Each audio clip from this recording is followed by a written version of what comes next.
what happened? Well, we had, almost 10 turnovers in the second half. We had a couple of plays that sort of changed the momentum of the game, and you got to give them credit. But when you're playing against a team that's ranked in the top 25 and they're going for a Pac-12 championship and NCAA situations, you can't play one half of a game. And I thought we played a really good first half, and I thought in the second half we got tentative, we turned the ball over, and we missed a couple of foul shots right when they were making a run, and you could kind of match them point for point. Greg, How big was Moreland was tough. Pardon? It seemed to change a lot when Moreland got the Yeah, and the technical. There's no reason to get a technical, but it was an emotional play. I got to take a look at the tape and see exactly what happened. If it was a real charge or if the guy was in the restricted zone. But you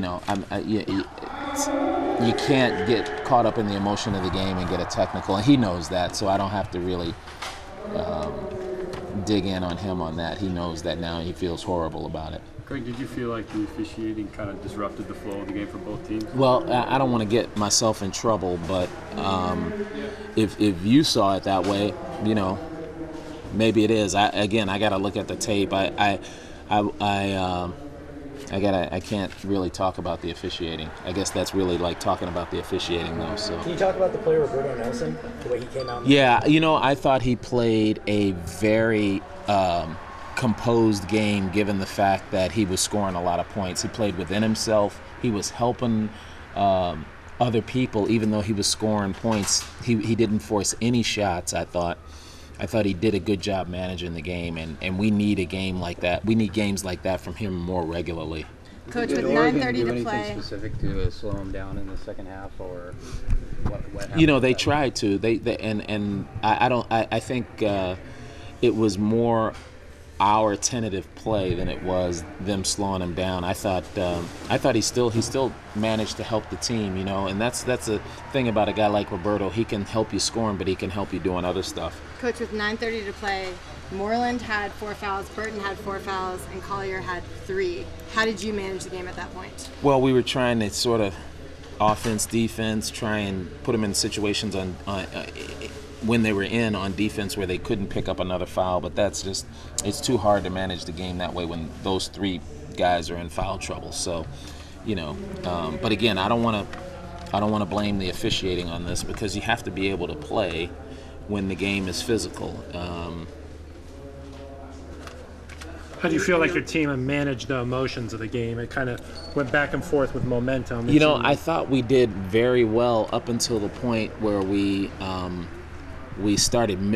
missed foul shots, and we were like at 90%, and we were shooting foul shots very well up until the time when the game started to change momentum wise, and we were drawing fouls, and then you got to make those to keep it keeps some semblance of a lead. And I thought that plus the turnovers was a big deal. Any particular reason why Oregon was able to work the ball inside so effectively in the second half? Yeah, well, part of it was we were in foul trouble, and our guys were trying not to foul.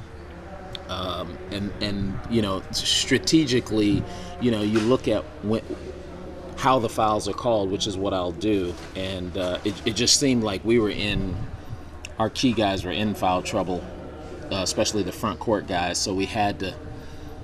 We were trying some things where to not have them pick up another foul, and it's just you can't really play effective defense that way. Again, more tentative play.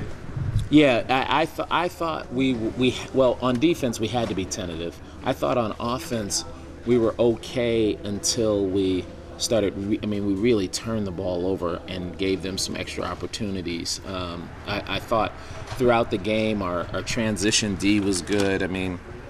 They only had 4 fast break points, and they didn't out-rebound us. Those were the 2 keys we wanted to work on, but you just can't turn the ball over against a team that's this good.